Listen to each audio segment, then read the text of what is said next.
Naomba mafans wangu. But hii ni gari yangu. Hii gari iko sawa. Naona mkoko. Hii ni 12,000. Najua wajaka wengi wanatawataki kazi kama hii, but all in all mimi napenda hii kazi. Hii ni mali yangu. Mimi si kutoka nyumbani kama niko na mkokoteni. Mimi nilikuja na bag na nguo zangu peke yake. But leo nikirudi nyumbani kuna mkokoteni. Nitakuwa the hell on constituency kama niseme huko kama Kamgundu location.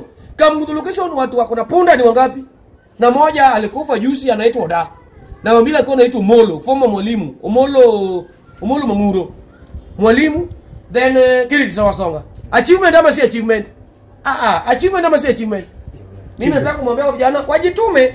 Hata kama mimi sasa hivi ukiangalia hii sasa hii ule mtu anaweza nini ndiye inanisumbua hivi bui. Ule mtu anaweza kuniongeza pesa, namba ni 01103173. Ule mtu